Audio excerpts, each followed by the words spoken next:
Hi, my name is Ross Wallace and I teach art, and I'm just going to give you my top Adobe Photoshop tricks. So let's start by shutting myself down, and I'm going to open up an internet browser because this is where I want you to start. Even though it's strictly not Photoshop, this is the best place. I'm going to type in Adobe TV, and you can get all sorts of stuff on Adobe TV. Tutorials for beginners, tutorials for advanced, lots of creative ideas. Adobe TV is the place to start. But you could also, let's just bring something else up. Think of an artist, Andy Warhol. If you typed in Andy Warhol Photoshop tutorial, you would get lots of step-by-step guides as to how to do cool sort of Andy Warhol stuff. Or I don't know whether you've heard of Julian, get it right, Julian Opie. Let's go for a Julian Opie Photoshop tutorial.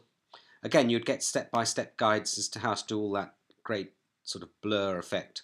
Let's think of another one, Liechtenstein Photoshop tutorial. Again, if you did that, you could get all these cartoon halftone effects. So use the internet. That's tip number one. Just type in Adobe Photoshop tutorial and you'll find hundreds of tutorials, step-by-step guides. Okay, I'm just going to show you a quick project that I do with my younger students to introduce them to Photoshop. And because I'm an art teacher, I'm going to start with some famous art. So let's just type in Mona Lisa, because you can't get much more famous than that. And I'm going to go for an image search. And I'm going to go into advanced search, partly so that I can go to a large file there, and also to show you here that I can use free to use or share, and then I know that the images I've got here are royalty free. So I'm going to pick a reasonably large one here. On a PC you would use a right click. Control click on the Mac is the same as a right click. Right, I'm going to fire up Photoshop here and create a new file. And this is tip number 2. Use the shortcuts. I could go File and New, and it would open me up a new file. But if you look, all these menu items have their shortcut key. So on a Mac, Command and N, or a PC would be Control and N, will give me the new file dialog box. And you'll notice that it defaults to the clipboard, which is extremely useful. So I'm just going to name it, and I'm going to go OK to that, and then I'm going to paste in my Mona Lisa from the clipboard. So Control V if you're on a PC, or Command V if you're on a Mac. Learn those shortcuts. Control C for copy, Control V for paste if you're on a PC, or it'd be Command if you're on a Mac. So use those shortcuts and learn them. I can make it bigger with Command or Control plus. I can navigate around with the space bar. I can go back to the full-size view if I just go Command or Control 0. It's very versatile. And over here, all the toolbars, all the tools on the toolbar, if you hover over them, you'll see in brackets there, they've also got their shortcuts. So I can go V for the Move tool, or M for the marquee, L for the lasso. They're all pretty logical. S for stamp, E for eraser. If you get to know them, you can navigate around so much more quickly. Right, I've got the Mona, and I'm just going to save her. So Command S on a Macintosh, and Control S will give me the save dialog box, and I'm just going to go save. So I've now got her on my desktop, and I'm going to go back to the internet, and I'm going to search for another image. Let's go for a Frida Kahlo, and again I'm going to go for an image search, and I'm going to go advanced, and I want a large file. I want these two files to more or less match, so that first one I picked was about 700. That's near enough. So let's just open that up and view original file. This time I'm on a Mac, so I'm just going to drag it straight into Photoshop, which is very cool. I don't know whether you can do that on a PC, but quite possibly. And I'm going to detach this image from my tools so it's floating, and going to do the same with Mona Lisa. So I've now got two floating windows side by side. I want to transfer the eyebrows from Frida Kahlo here because she's magnificently hirsute, and I'm going to paste her eyebrows onto the Mona Lisa, who you can see is rather challenged. And by having the two images side by side, I can show you some more cool stuff. If I had a second monitor, I could actually get rid of these tools and put them on a second monitor and just have my images on one screen so it was less cluttered. I'll tell you actually what's really, really geeky. If you have an iPad, you can download a bit of software and you can actually have your images on the iPad and your tools on the computer. But that's going too geeky. So I'm just going to show you how to use a single monitor, and we're going to go for a stamp tool. I could do this by using the lasso and just cutting them out, copying them and pasting them across, or dragging them across with the lasso. But I want to show you something a bit cooler than that. Create a new layer here on the Mona Lisa, and I want to do this because I'm particularly wanting to show you non-destructive editing. So I'm going to use the stamp tool, S for stamp, stamp over here, and I'm going to target here on the right between the eyes using the Alt key as the target, and then I'm going to paste onto the Mona Lisa, onto that empty layer that I've created there.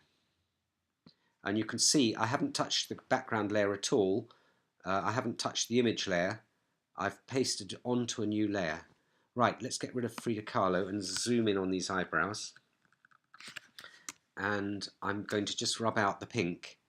But again, I'm going to use non-destructive editing. So instead of using an eraser, I'm going to put a mask on here. So I'm going to go down to the mask tool and produce a mask layer. Now everywhere where I paint in black on the mask is going to hide the image and show what's below. And everywhere where I paint white is going to do the reverse. It's going to show what's on that layer and hide what's behind. And I can swap here between foreground and background, black and white, using the X key. So here's my third tip, and again it's not strictly Photoshop, but my third tip would be use a Wacom tablet, because it's just such a brilliant thing to draw with a Wacom tablet. So I'm going to go B for brush, and I've got black, so I'm going to start painting out here. And I can change the opacity either by using the slider, or actually I can just slide over here to change the opacity of the brush, and up here I can change how hard and soft it is. So I get a nice soft brush. I can also use a shortcut to make it bigger. That's the right hand square bracket, or smaller, which is the left hand square bracket, so that I get a nice big soft brush. And I'm just going to neaten this up a little bit. Right, I'm now going to use another shortcut which I use loads, which is Command and T, which is for transform, and that brings up the bounding box. And if I press the Shift key, I will also scale in proportion, so I won't lose the proportion if I use the Shift key. Right, and I could even go up here and use the distort so that I can give her that perhaps slightly quizzical look to go with her enigmatic smile. So there we go. That's pasted some eyebrows in there. And that's really all I want to show you, because I expect I've run out of time. But I have got an advanced tutorial which you could find on the VLE, I believe. I'm going to go Control click or right click on a PC and apply mask. Okay, and now I'm just going to show you a little bit of animation, and we can do this just by using Photoshop and the animation palette.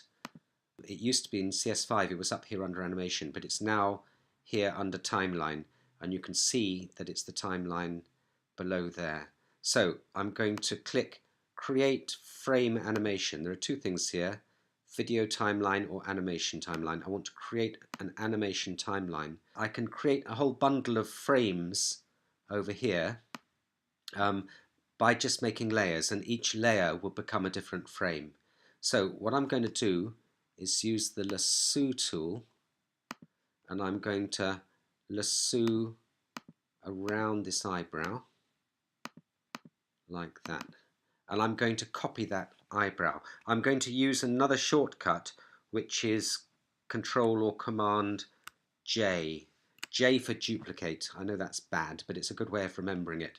J for duplicate, and that's given me just a little bit of eyebrow there. I'm going to go back to the layer below, and I'm going to cut out that bit of eyebrow using a lasso tool. So now she's got an eyebrow separately on another layer, and I'm going to just transform this slightly. So Command and T, and I'm going to put the center of rotation down to this end, and I'm just going to raise that a little bit, and then double click or press return, and I'm going to make a composite layer of all these layers below by using a really clever set of shortcuts. I think this is my tip number 5.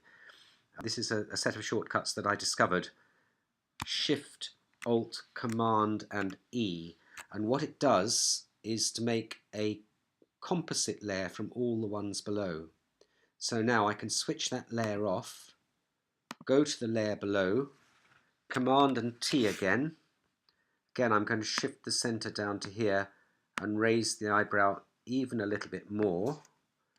Double click or press return, and then again Shift, Alt, Command and E. Turn that layer off, back again, Command T, shift the center, rotate it a little bit more, and I'm just going to keep on doing this. Shift, Alt, Command E, turn it off, go down one, Command T. I'm going to speed up a bit because we haven't got a lot of time. Let's just bring it down again. Shift, Alt, Command E, turn it off, down one, Command T, shift the center, bring it down a little bit more, press return, Shift, Alt, Command E. So I've created a whole bundle of frames up here, and now I'm going to go into my timeline, and I'm going to go make frames from layers. And I want to get rid of those first few frames. Let's delete those. So I've just got the 5 frames that are created where the eyebrow's moving, and I'm going to select all those, tell them to be 2 seconds, and then play. And you can see my Mona, when I hit play, will just give me a little twiddle. Okay, that's all I'm going to show you. But there's plenty more out there. If you do a search for Photoshop tutorials, learn it. It is the most fabulous tool that you can use on the computer. Trust me, I'm an art teacher.